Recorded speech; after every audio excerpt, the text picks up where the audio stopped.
So, ito yung kuha namin sa scanner ngayon. So, kung titingnan natin siya, ilang impulse to?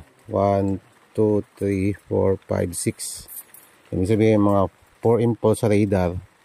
So, may nahagip siya na anomaly. Ayan, o. Ang kulay itim na yan. So, punong-puno ng tubig ang surrounding. Ayan, o. Ayan, punong-puno ng tubig, tsaka mga bato.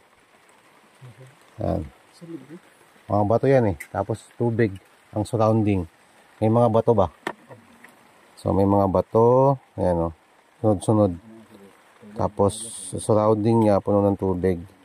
So hindi pa yan naka-correct all values. Pero kuha na agad yung anomaly target sa radar natin na LRL. Ito yung gamit ko. Ayan.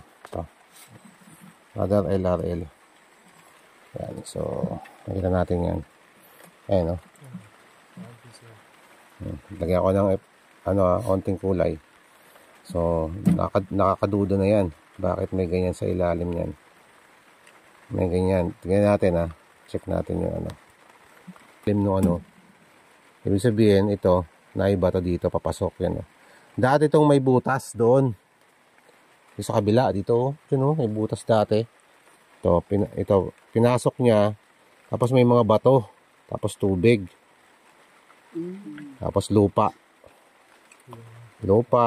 may buhangin ba? Tapos tinignan natin, ayun yung target natin. Kitang-kita, mas malalim talaga yung target kaysa dun sa tubig. Hindi ko alam paano ito nangyari. Siyempre ako nadududa ako kasi paano ginawa. Based on 3D, ito yung binigay niyang, kasi matagal na panahon na, di ba? Hindi natin alam kung ano na nangyari sa ng lupa, nakabaon, ano na ba nangyari kasi nagbabago man ng panahon, nagbabago. Kita natin may anomaly. Ayan. So anomaly, ibig sabihin nasa lupa siya. Pero parang ang mga una kasi yung mga boulders, mga bato ba. Ngayon, kinuha ko na yung depth niya. So hanggang dito sa level ng pinakababa, umabot siya ng 12.54 meters. No, ano lang yan approximately lang yan. Ibig sabihin hindi pa sigurado yan. Pwedeng hindi natin alam. Tapos kung titingnan natin yung niya, yung tubig niya, iakit natin. Tingnan natin. Marami talagang tubig kasi talagang nulusob kayo sa tubig nito sa yan. Ito siya. Nakon siya magtuwa ng mga naan yang pangutabuan niya. Ayan. So sa tinatapakan ko, doon nagsimula sa ang tubig nasa almost 2 meters may tubig na. 2 meters. Ang tubig Sa mula sa tinatapakan ko 2 meters may tubig na. So medyo may makakita ng mga tubig hanggang sa pagdating sa baba. Sa mga 3 meters, makakita kayo ng mga bato-bato dyan. Ayan o. 3 meters.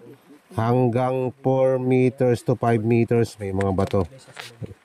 Tapos, kung tingnan natin yung pinaka-side niya, para siyang may butas doon, galing sa nung banda sa may, ito yung orientation ng north. Pagdating dito sa kabila, dito na may butas. Parang galing dito. Ganun. Dating binutasan siguro to, hindi ko alam. Tas meron siya onti lang, maliit lang naman Yan nakita mo yan? Ito. Yan yan. Ayan papasok. Ayan papasok yan Ibig sabihin may void space na cavity na maliit. Tapos biglang sarado. Sarado na siya. Yan close na Na-close na yan dito banda. So ang tanong, bakit lumalim? Kasi kung mababaw lang, dito lang dapat. Papasok. Dapat dito lang item. Kung papasok siya, bakit parang gumanon pa yung item? Lumalim pa siya. So, kasi di ba, kung nagbutas siya dito at may open dito, kung nilagay niya lang yan, dapat andito lang yan sa mga batuhan. Bakit lumalim pa yan sa mga bato? Ang item.